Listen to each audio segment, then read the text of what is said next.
Ara serà el torn dels grups parlamentaris que van sol·licitar la compareixença i començarem per al grup parlamentari dels Socialistes i Units per Avançar i per a defensar llur posició té la paraula el senyor González. Endavant. Moltes gràcies, president. Molt bon dia a tots i totes, diputats i diputades, i a totes les persones que ens puguin estar seguint a través de l'streaming. Com no pot ser d'una altra manera, nosaltres volem començar donant les gràcies primer a tots els companys i companyes de les localitats de Cerdanyola, Barberà, Badia, Ripollet i Montcada que avui ens acompanyen, que representen diferents entitats civils i socials en favor de la sanitat pública i de la construcció de l'Hospital Ernest Lluch, que és motiu pel qual avui tenim la compareixença del senyor Laguna. Moltíssimes gràcies a tu, Ignacio, per la teva... moltíssimes gràcies, senyor Laguna. Hi ha confiança perquè ens coneixem des de fa anys, però agrair-li en tot cas avui la compareixença i les explicacions que ha fet, que com vostè comprendrà no són noves en el cas del diputat que li parla, però no per això deixen de ser més necessàries i més reivindicatives que mai. De fet, parlem com a representació del Partit Socialista, el grup que dona suport al govern, com a representants d'una part de la sobirania de Catalunya, però també concretament i a nivell individual parlo com a futur usuari de l'Hospital Ernest Lluch, així com altres veïns i veïnes que avui ens acompanyen. I el primer de tot que direm és que l'Hospital Ernest Lluch es farà. Aquest hospital és una necessitat imprescindible pel territori, per tres qüestions molt concretes. Primer, per resoldre una situació d'alta densitat poblacional que pateix l'Hospital Parc Taulí, reconeguda per totes les forces polítiques. Segon, per ampliar els serveis sanitaris que disposa el territori. I tercer, per millorar aquests serveis, aproximar-los al màxim possible a la territorialitat, a aquests 5 municipis que, com vostè ha comentat, des de fa molt de temps, més de 20 anys, que es porta parlant de la necessitat de construir aquest hospital, on han pensat moltíssimes forces polítiques, el govern de la Generalitat, també els diferents ajuntaments, i on malauradament la situació que tenim a dia d'avui és la que és. A dia d'avui l'Hospital Ernest Lluch no existeix, però existirà. L'Hospital Ernest Lluch es farà. I es farà perquè tenim un govern de la Generalitat de Catalunya que ha dit la consellera i el president pròpiament que així ha de ser i que ha de ser una prioritat pel territori per a aquest govern, però també perquè des de fa anys, i puc parlar des d'abans que arribés el Partit Socialista al govern de la Generalitat, aquesta va ser una prioritat que es va fixar i un treball amb una planificació que va començar ja el 2020 i el 2021, on amb uns tempos que estem al filo de poder-los complir, de calendaritzar amb els anys que vostès estaven dient, s'ha de portar a terme la construcció d'aquest nou hospital amb un pla funcional molt concret que ara actualment s'està redactant. Com vostè sap, el que hem tingut fins ara ha estat la redacció d'un projecte urbanístic que depenia d'una part de l'àrea metropolitana de Barcelona i d'una altra part dels ajuntaments i dels municipis implicats, i que una vegada s'ha finalitzat la realització i la redacció d'aquest projecte urbanístic i s'ha fet les consultes legals oportunes, ara té el vistiplau de l'informe favorable per la part de la Comissió d'Urbanisme de la Generalitat i ara estem a l'espera de la darrera passa perquè oficialment sigui propietat del Departament del Govern i, per tant, poder treballar el pla funcional com s'està treballant i també el concurs d'idees per sol·licitar la seva redacció. El projecte urbanístic que ha d'acompanyar també la construcció de l'hospital ha de servir per millorar els entorns de Montcada i Reixac i de Cerdanyola. I en la línia del que vostè estava dient, hem de ser conscients que ha de ser una millora urbanística que no pot guetitzar ni estigmatitzar cap territori, sinó que el que ha de fer és resoldre una problemàtica de vulnerabilitat que som molt conscients a nivell municipal que existeix i també a nivell dels departaments implicats per part del govern de la Generalitat. Aquest hospital, l'Hospital Ernest Lluch, s'ha fet molta publicitat, s'ha generat moltíssimes expectatives i fins ara no s'havia avançat prou. Ara s'ha avançat més que mai. Estem amb el tram final, com dic, per definir qui ha de ser aquest pla funcional, com ha de funcionar aquest hospital i redactar la seva licitació. Per tant, esperem que es pugui complir el termini. Ja hem de parlar de l'any vinent, del 2027, per iniciar la preparació del projecte i de la seva construcció i que en pocs anys podem celebrar que tenim ja aquest nou servei a Montcada, Cerdanyola, Badia, Ripollet i Barberà. Com ha fet dos pregs també molt ràpid, m'agradaria comentar-los. La millora de l'atenció primària la compartim al 100% perquè coneixem quines són aquestes necessitats. De fet, la reforma del sistema sanitari ha de començar i està començant per blindar i per garantir el que ha de ser una millor atenció primària en tots els sentits, i també subscrivim al 100% la necessitat de treballar les taules d'amiant. De fet, vostè sap que tenim actualment en aquest Parlament una proposta per generar una nova llei d'erradicació de l'amiant que està arribant a la seva fase final, on van poder comptar també amb les compareixences de Badia i de Cerdanyola, dels seus respectius alcaldes, i per tant fomentar i estar totalment d'acord per impulsar aquestes taules d'amiant tan necessàries. Moltíssimes gràcies i seguim en contacte com sempre. Gràcies, senyor González. Ara serà el torn del grup parlamentari d'Esquerra Republicana de Catalunya i té la paraula el seu portaveu, l'honorable senyor Fernández. Endavant. Gràcies, president. Gràcies, senyor Laguna, per la seva exposició i benvinguts i benvingudes a tots els membres de la plataforma de diferents municipis del Vallès, de la meva comarca. A l'Hospital Taulí n'he tingut l'honor de ser vicepresident com a alcalde de Sabadell i, per tant, el conec de manera, jo diria que prou detallada, si més no fa 10 anys que el coneixia de manera prou detallada, i en aquell moment, com vostè explicava, doncs el projecte de l'Hospital Vallès Sud està aturat. Està aturat per unes decisions polítiques preses pel govern del moment a partir d'unes retallades aplicades a la salut i als diferents serveis públics del país, i que a partir de l'any 2020 recordo una trobada de l'alcalde Osuna, l'alcalde Cordón, l'alcaldessa Campos, l'alcalde Garcés, amb la consellera Vergés, on s'explicava que el Departament de Salut reprenia com a prioritat la construcció d'aquest hospital. Jo crec que durant molts anys hem estat immersos en una dificultat que era aliena a si el govern de la Generalitat tenia voluntat de fer l'hospital o no. Vostès ens ho han explicat, ens ho ha explicat vostè, ens ho ha explicat el diputat González, immersos en una qüestió urbanística des de l'àmbit municipal, des de l'àrea metropolitana, on a més han anat passant algunes qüestions que sempre acaben passant quan són més inoportunes. Suspensió del contracte que es va fer per fer el Pla General Metropolità, que va fer que encara s'endarrerís més la seva aprovació. Però bé, ara estem en la part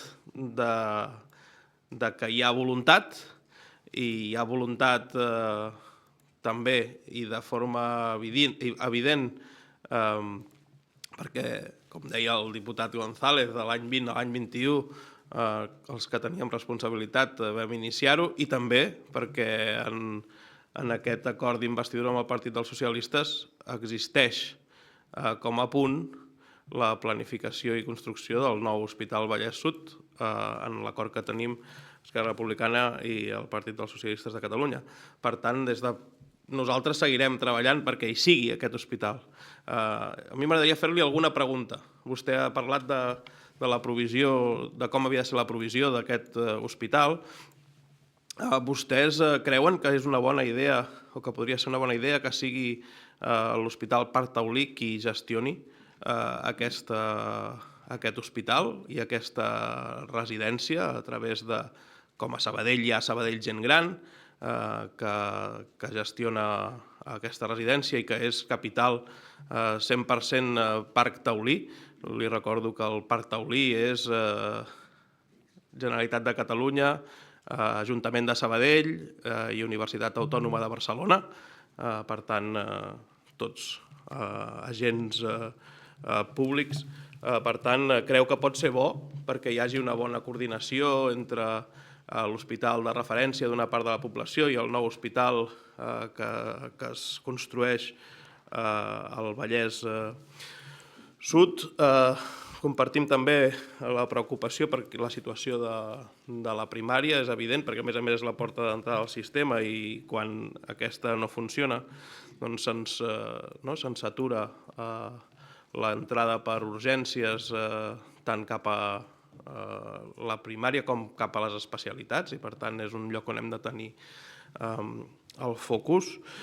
Recordo algunes propostes de resolució del Partit dels Socialistes durant la legislatura passada reclamant l'obertura del CAP Fontetes i després d'un any i mig de govern socialista aquesta intensitat i amb la capacitat que tenen ara des del Departament de Salut de poder-lo reobrir, doncs sembla que era més una utilització política i partidista per intentar rascar algun vot que una realitat i una voluntat real de que passés, perquè el Partit Socialista governa la Generalitat de Catalunya i governa el Departament de Salut i el pitjor que podem fer amb la salut és tirar-nos de manera partidista i utilitzar de manera partidista aquestes qüestions tan sensibles. En tenim moltes altres per tirar-nos pel cap, però el Partit dels Socialistes sembla que va decidir fer això perquè en el moment en què governa no fa allò que deia que s'havia de fer. Per tant, nosaltres, companys i companyes de la plataforma, estem al seu costat en les reivindicacions d'aquest Hospital Vallès Sud, en seguir i que el govern planifiqui, compleixi un calendari, el presenti i hi hagi aquest pla funcional que sigui conegut i compartit. Moltíssimes gràcies i a la seva disposició. Moltes gràcies, honorable senyor. Ara serà el torn del grup parlamentari dels Comuns. Té la paraula el seu portaveu, el senyor Cid. Endavant. Moltes gràcies per la compareixença. Evidentment, com s'ha dit, és una llarga reivindicació d'aquests municipis. Crec que no és casual que sigui una infraestructura llargament demorada, sobretot moltes vegades i malauradament, també per la composició social d'aquests municipis. És a dir, jo crec que no és casual, especialment municipis on hi viu moltíssima gent de classe popular, que malauradament costa molt que les infraestructures que són imprescindibles des d'un punt de vista de prestació dels serveis públics, que a més precisament són qui més ho necessita, doncs tirin endavant. No s'ha dit, és una infraestructura llargament reivindicada, també reivindicada des dels municipis. Es feia referència a un conjunt d'alcaldes i alcaldesses, per la part que em toca, evidentment, en el seu moment per l'alcaldessa Campos a Montcada, però també, evidentment, per la resta de municipis, i crec que en això s'hi ha anat i s'hi ha d'anar bastant de la mà. Per tant, crec que el que cal és un calendari. Jo crec que un calendari clar, és a dir, la voluntat expressada pels diferents governs jo crec que està molt bé, però el que hem d'aclarir i el que hem de saber i el que hem de tindre clar és si aquest 2026 hi haurà sí o no la licitació del projecte. I aquesta és la qüestió. I per tant, aquí la prova del cotó, en aquest cas de la Conselleria de Salut, és aquesta. És a dir, el 2026 sí o no hi haurà licitació del projecte i per tant aquesta és la pregunta també que jo us volia fer directament, és a dir, què diu el Departament de Salut? Perquè aquesta és la clau. Perquè jo sí que crec que en projecte licitat, diguéssim, això ja no està acabat, ni molt menys, evidentment no és una infraestructura molt important, però això ja comença a ser una realitat i no dic que faci baixada, però que en tot cas és difícil que tingui volta enrere. I a més, en un territori que evidentment té altres qüestions, i amb l'atenció primària vosaltres també ho sabeu directament, llargues reivindicacions també dels diferents municipis, es parlava del CAP Pinatons, també el CAP Jaume I, en aquest cas, si no vaig errat, a Montcada, amb el servei d'urgències. Ho dic perquè també és un territori on té unes complexitats molt fortes, és a dir, no hi ha servei d'urgències, per exemple, en aquest cas els caps de setmana a Montcada, i el seu CUAP de referència és el CAP Casernes de Sant Andreu. No hi ha trama urbana, és a dir, si no tens vehicle privat, o pagues un taxi o no hi arribes. molta gent paga un taxi, són molts quartos per accedir a una situació d'urgències. Per tant, crec que evidentment aquestes reivindicacions també les hem de fer compatibles, evidentment, amb l'impuls de l'Hospital Ernest Lluch, ho dic perquè també nosaltres creiem fermament i crec que també vosaltres en l'atenció primària com un element central del sistema de salut. I finalment, jo també, es feia referència també per part d'altres diputats, el diputat Fernández, és a dir, jo també estic d'acord, nosaltres sempre ho hem defensat, és a dir, pot haver-hi molts problemes, però nosaltres sempre hem cregut que hem d'avançar cap a un Institut Català de Salut més fort i més gran. I per tant, quin és, és a dir, aquest nou hospital d'Ernest Lluch, com el visualitzeu? És a dir, es parlava d'una possibilitat que és, en aquest cas, vinculat, òbviament, al Parc Taulí, amb un sistema de governança que és veritat que inclou la universitat, que inclou l'Ajuntament de Sabadell. Jo crec que és bo que hi hagi també els ajuntaments, però sí, i amb això sempre nosaltres també ho hem defensat, que crec que hem d'anar a fer menys complex el sistema nacional de salut català. Després, perquè no ens acabin passant coses com les que hem conegut aquesta setmana, per exemple, amb l'ICO. Perquè al final és tot tan un galimaties, és tot tan complicat amb els proveïdors de serveis, que al final és molt difícil controlar una infraestructura tan gran amb uns volums tan grans de recursos, que jo crec que hi han d'haver-n'hi. Evidentment nosaltres hem de treballar i tant de bo tinguem aquest nou sistema de finançament que pot ajudar principalment a reforçar el sistema públic de salut. Entre altres coses perquè tots sabem que la majoria dels recursos de la Generalitat van al Departament de Salut. El podem fer tots aquí, els escarafalls que vulguem, i ha de ser així. Però vull dir, dels 40.500 milions d'euros que té la Generalitat per despesa corrent no financera, pràcticament 17.000 van al Departament de Salut.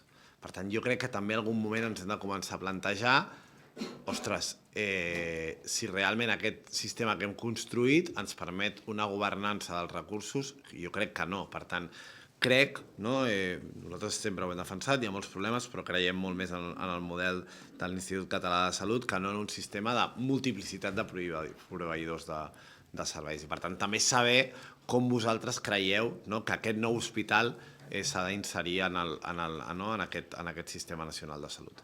Moltíssimes gràcies i, evidentment, la disposició per tot el que sigui fer avançar aquest hospital i que l'Hospital Ernest Lluch sigui una realitat quan abans millor. Moltes gràcies, senyor Cid, i per tancar aquest torn dels grups que van sol·licitar la compareixença és el torn del grup parlamentari de la candidatura d'Unitat Popular Defensem la Terra i té la paraula el seu portaveu, el senyor Pellicer. Endavant. Bé, gràcies, president. Bon dia. Agrair-vos la compareixença, agrair-vos haver assistit i, primer de tot, mostrar satisfacció perquè aquesta reivindicació sembla que per fi, després d'estar molts anys aturat, avança i traslladar, com ja sabeu, que és una reivindicació que hem vingut treballant històricament les candidatures alternatives del Vallès, les candidatures d'Unitat Popular, al costat de veïns i veïnes, al costat d'entitats en defensa de la sanitat pública, i ho hem fet des de govern, ho hem fet des de l'oposició, i per tant ens alegrem primer de tot que sembli que s'ha desencallat el projecte. Segon element, ens demanàveu aquest compromís de seguiment, aquest compromís de fiscalització. Nosaltres estarem fent aquest seguiment, amatents i perseguint i fent el que faci falta a la Conselleria de Salut perquè aquest calendari es concreti, per tant, perquè els tràmits avancin i es pugui produir aquesta licitació durant aquest any i, per tant, es puguin anar avançant en les obres. Per altra banda, ens anotem també tota aquesta qüestió que s'ha plantejat en l'àmbit de la problemàtica de sensellarisme en els terrenys on s'han de fer totes aquestes qüestions. També demanem i aprofitem aquest micro per traslladar al govern que s'actuï ja d'una vegada amb serveis socials i en coordinació amb els municipis per poder donar resposta a aquestes persones sense llar, perquè el que no pot ser és que es critiquin les actuacions de governs de dretes i d'extrema dreta en determinats municipis i llavors no es faci el mateix quan es tenen les competències i, per tant, es faci omissió de funcions. I també volíem llançar o traslladar també un advertiment al govern i al Partit Socialista, perquè s'omple la boca de sanitat pública i de serveis públics, però des de la conselleria el que veiem és que mantenen tots els concerts caducats i sense fiscalitzar, malgrat informes enviats tant a Sindicatura com a Antifrau, i el que donen per resposta és traslladar que volen fer una nova llei aragonès i, per tant, demanar-vos també a la plataforma i a l'àmbit de les entitats que estigueu atents a quines són les accions del govern respecte seguir amb el negoci, amb la sanitat pública, a costa de seguir alimentant, no de forma puntual, sinó de forma estructural, els xiringuitos privats i les empreses privades amb recursos públics, i per tant nosaltres ja estarem a sobre i estarem atents, però també demanar que qualsevol element que veieu en aquest sentit, com expressava també el ponent, ens ho traslladeu perquè puguem fer aquest seguiment, aquesta fiscalització i exigir a un govern que es diu d'esquerres i exigir a un govern que diu que està per la sanitat pública, que deixi d'alimentar els xiringuitos privats i que en un sistema on hi ha falta de recursos deixi d'utilitzar-los perquè les empreses privades es lucrin a costa dels serveis i de l'atenció primària dels veïns i veïnes. També destacar l'element que s'ha mencionat respecte a l'amiant, també ja s'ha comentat que hi ha aquesta llei que està arribant a la fase final, on també estem participant i estem donant tot el suport perquè vagi endavant i es pugui tirar endavant tota aquesta rehabilitació d'habitatges i totes aquestes problemàtiques de salut associades. Dir-los també que ens hem anotat totes aquestes qüestions referents a tota la situació d'atenció primària. Nosaltres també hem plantejat que la clau i la base del sistema sanitari és l'atenció primària i des d'aquí, com ens plantegen tots els professionals de l'àmbit de salut i de l'àmbit públic, és d'on es poden abordar la majoria de problemàtiques perquè els hospitals que són essencials i necessaris, com és aquest, siguin la segona eina, però no la principal i la primera. Tots els estudis mostren que amb atenció primària, amb els deguts recursos, amb aquest 25% que s'ha plantejat, el que permeten és millorar la salut del conjunt de la població, el que permeten és fer una atenció molt més holística i finalment també dir-los que estarem també atents amb aquesta qüestió que per nosaltres és clau i és bàsica, que és aquest sistema de salut que ha de ser 100% de provisió, de gestió i d'administració pública. Nosaltres compartim aquest model i per tant no concebem cap nou hospital o cap nou equipament en l'àmbit de salut o en l'àmbit residencial que no parteixi d'aquesta base i d'aquests principis i estarem en oposició frontal a qualsevol proposta o model que es plantegi des del govern que no vagi en aquesta línia. Per tant, acabar agraint la persistència de totes aquestes entitats i col·lectius que, sens dubte, són els que han fet possible que ara aquest hospital sembla que pugui ser una realitat, demanar que ara segueixi empenyent perquè això es concreti i perquè estigui endavant. Nosaltres serem al seu costat, com hem intentat ser sempre, i agrair-los la compareixença i la presència. Moltes gràcies. Moltes gràcies, senyor Pellicer. Conclòs el torn dels grups sol·licitats de la compareixença, anem a la resta de grups i començant pel grup parlamentari de Junts. Té la paraula el seu portaveu, el senyor Fàbrega. Endavant. Gràcies, president. Bé, agrair molt la compareixença, agrair molt l'explicació que ens ha fet tan detallada el senyor Laguna.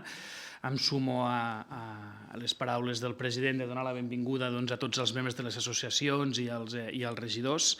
També ens acompanya la regidora Núria Fernández de Sant Cugat. I sí que el que els vull traslladar, des de Junts per Catalunya nosaltres creiem que l'Hospital Ernest Lluch ha de ser una realitat i el nostre compromís hi és i després els diré una sèrie de fets que demostren que hi és. Sí que és veritat que vostè quan ens ha començat ens ha dibuixat com tenim la sanitat amb aquestes llistes d'espera, amb aquesta manca o aquesta dificultat d'accessibilitat, aquesta dificultat de la resolució que tenim.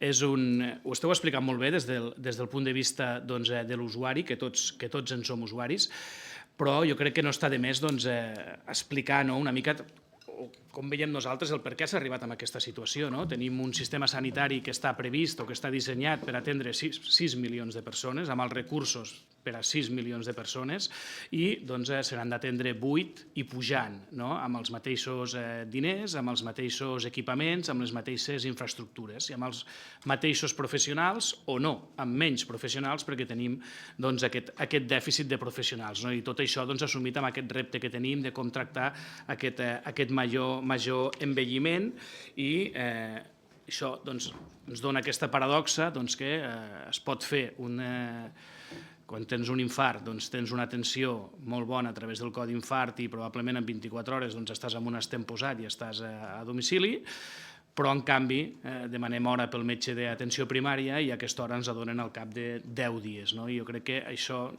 òbviament, sempre que parlem de salut hem de parlar de que no tenim els diners suficients per poder tindre la salut que ens mereixem.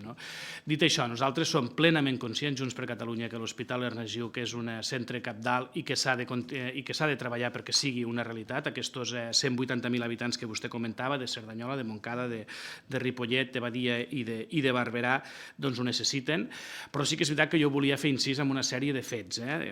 quan Junts per Catalunya, l'última etapa que estava al govern amb el conseller Argimon, es va fer un pas important, es va fer un pla funcional i es va fer una reserva pressupostària amb aquells pressupostos perquè una vegada es tinguessin els terrenys aprovats es pogués fer la licitació del terreny. Malauradament, l'any 2022 aquests terrenys no es van presentar a la Comissió d'Urbanisme i, malauradament, els pressupostos encara vigents de la Generalitat, els pressupostos del 2023, aquells pressupostos aprovats per Esquerra, que està al govern, amb el PSC i els Comuns, no es va incloure cap partida pressupostària per l'Hospital Ernest Lluch. Ho dic perquè nosaltres aquí, i jo mateix, vam presentar esmenes amb aquests pressupostos i una era destinar els diners per poder fer el projecte i, malauradament, aquestes esmenes no es van aprovar.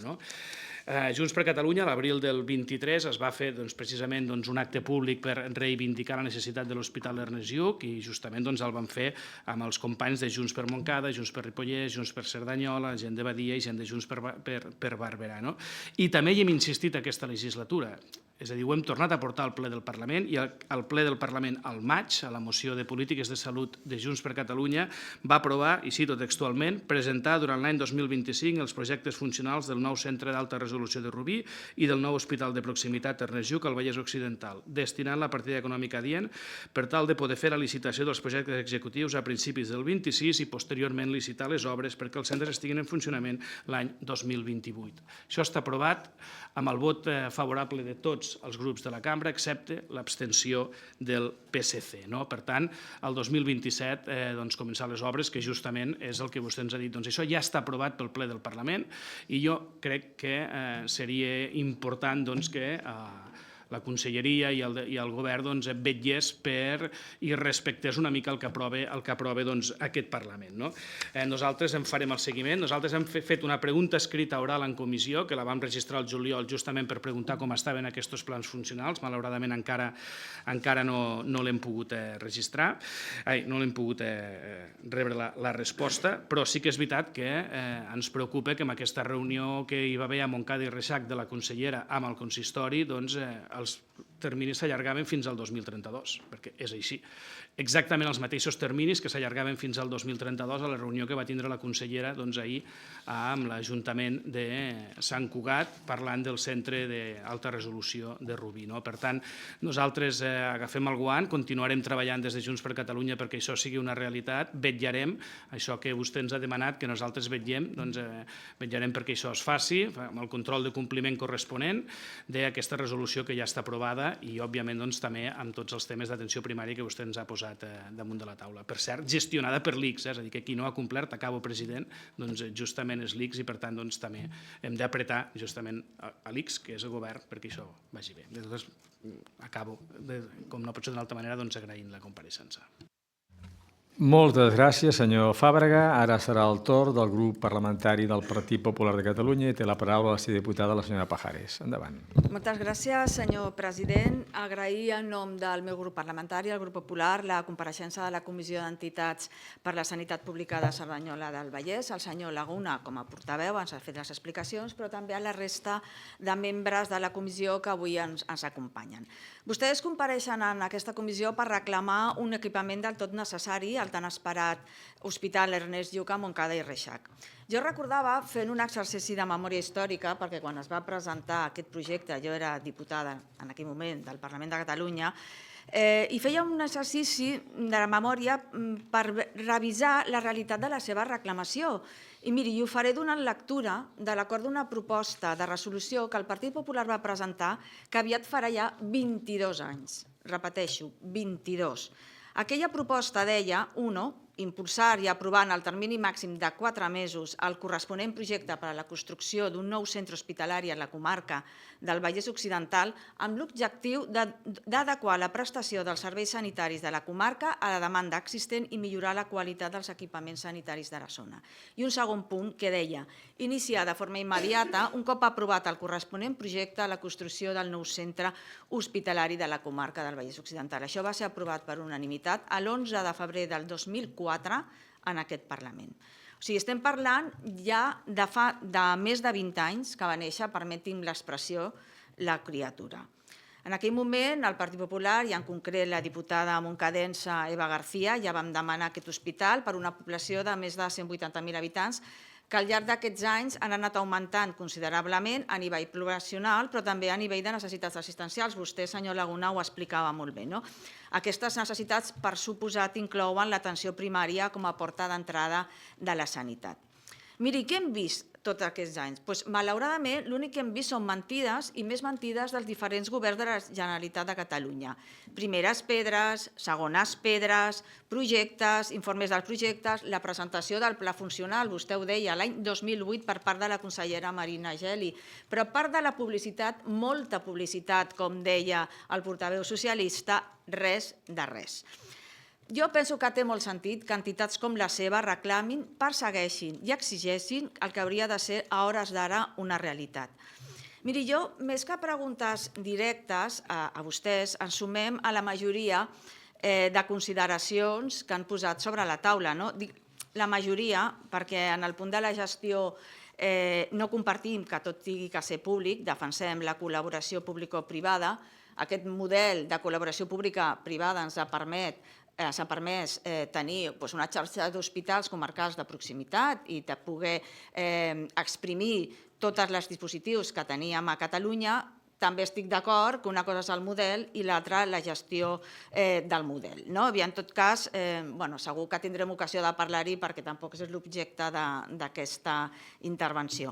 De totes maneres, sí que n'hi ha moltes consideracions que compartim, com li deia, sobretot en relació a la manca de pressupost de la Generalitat que va directament lligat a la construcció de l'hospital, perquè ja li deia abans que la Generalitat de tots els colors han promès l'hospital. Actualment no tenim pressupostos, però també és cert que des de fa molts anys, pressupost rere pressupost, no s'ha dotat mai, per lo que sigui, econòmicament aquest projecte. Per tant, més enllà de les promeses, també creiem que és més que necessari el calendari econòmic i executiu per la construcció, equipament i posada en servei del centre i, per suposat, clarificar amb quins serveis comptarà aquest nou hospital. I més enllà de la molta publicitat, que deia algú, publicitat que feien ells mateixos, i dels compromisos no complerts, penso que es té que garantir que aquesta promesa no quedi només en un anunci sense fets concrets, perquè al juliol de l'any 2024 la diputada Eva García, que tornem les dues a estar al Parlament, va registrar una pregunta i tinc que dir que la resposta de la conselleria, a banda d'explicar coses, no concreta res més enllà de la cessió dels terrenys a partir del 2025. Jo torno a agrair-li, senyor Laguna, les seves explicacions i ens tornem a oferir, com sempre hem fet, a la nostra col·laboració. Gràcies, senyor president. Gràcies, senyora Pajares. Ara serà el torn del grup parlamentari de Vox en Catalunya i té la paraula la seva portaveu, la senyora García Fuster. Gracias. Muchas gracias, señor presidente. Muchísimas gracias por la comparecencia, señor Laguna. La sanidad pública está en la UCI. Está en la UCI. Y la han llevado a la UCI los grupos que están en esta Cámara y que han tenido responsabilidades de gobierno. Partido Socialista, Esquerra Republicana, los Comunes y Junts. Y esto es una realidad, no es una cosa de ahora, es una cosa de hace décadas. Esto se lleva fraguando desde hace muchísimo tiempo. Por supuesto, el Hospital de Moncada, que lleva, como han reconocido aquí, más de 20 años reclamándose y proyectado, y que ahora le ha prometido el Partido Socialista que va a ser una realidad, le voy a dar una primicia, señor Laguna, no se va a hacer, no se va a hacer, no se va a realizar. Y no se va a realizar, entre otras cosas, porque no hay presupuestos y porque los presupuestos que están prorrogados de Esquerra Republicana y del Partido Socialista y de los Comunes, en ningún momento se dotó una partida para el Hospital de Moncada, porque no les interesa absolutamente nada. Así que no se hará, es mentira. Es mentira que se hará, como todo lo que dice el Partido Socialista, la verdad. En cualquier caso, imagínese, por un segundo, que el Partido Socialista por una vez dice la verdad, por una vez, y se hace. ¿A quién van a meter dentro, señor Laguna? ¿A quién? Porque ustedes han hablado, efectivamente, no solamente del Hospital de Montcada, ha hablado también de otros centros sanitarios que ya están construidos y que no dan servicio. Y no dan servicio por falta de personal médico.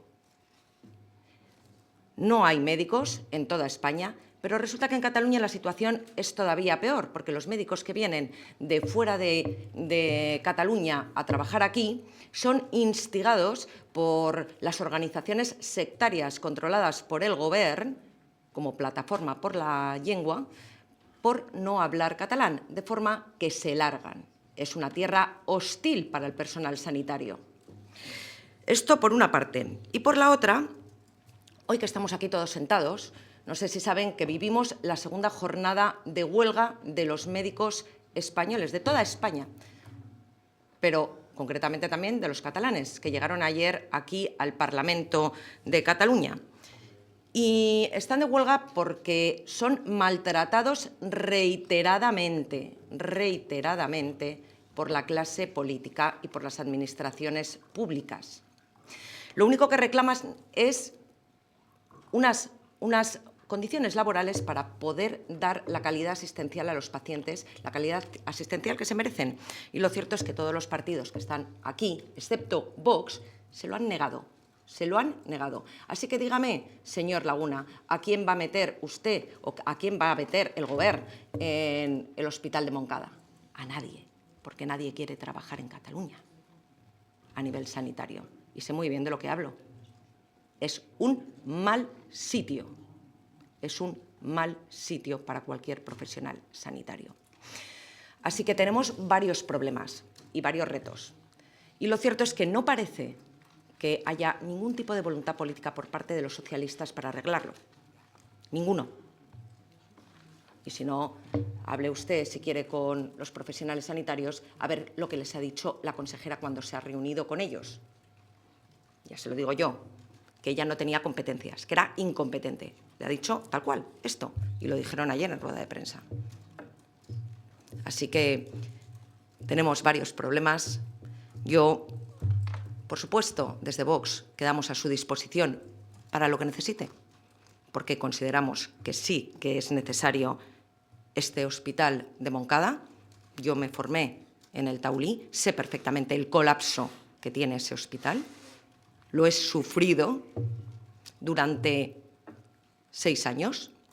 Así que nosotros lo único que podemos hacer es tenderle la mano y valorar cambiar las cosas. Pero para cambiar las cosas lo primero que hay que hacer es desalojar al Partido Socialista y a los separatistas del Gobierno de la Generalitat de Catalunya. Gràcies. Gràcies, senyora García Fuster. I amb això hem tancat el torn de tots els grups parlamentaris.